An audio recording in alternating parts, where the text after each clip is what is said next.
Hello भाई लोग, तो हम स्वागत करते हैं अपन यूट्यूब चैनल प्रजापति स्टूडियो में। तो रउआ लोग देखते हैं जब प्रजापति स्टूडियो। तो भाई लोग खेसारी लाल यादव पे फिर से इल्जाम लगावल जाता कि खेसारी लाल यादव पवन सिंह के गाना चुरा लेले बड़े, जो उनकी बहुत ही गलत बात बा। ऐसा इल्जाम ना लगावे के चाही। काहे से खेसारी लाल यादव के जाके घर से चुरा के ना लेके आवेले, ई राइटरन के गलती बा। साला राइटरन ई एथी करतारन स, ओकनी के राइटरन के सहमति से न एने ओने भइल बा गाना। ई का जानतारन स कि एथी भइल बाटे, ई गाना पवन सिंह गइले बाड़े कि खेसारी लाल गइले बाड़े। अब दुनो जना गइले बाड़े त रिलीज त कइल उनका लोग के फर्ज बनता, काहे से कि पैसा लागल बा। रिलीज त कइल एकदम बहुत जरूरी बाटे। तो एकरा में कोनो एथी नइखे। हमनी के दुनो कोई के गाना सुने के बाटे, केहू के अइसन बात नइखे कि हिनकर गाना ना सुनम, हिनकर गाना।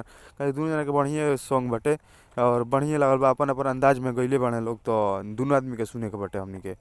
और मजा उठावे के बा, लड़ाई झगड़ा नहीं करे के कि हई चुरा लेले त हऊ चुरा लेले, कोनो दिक्कत नइखे ओसे।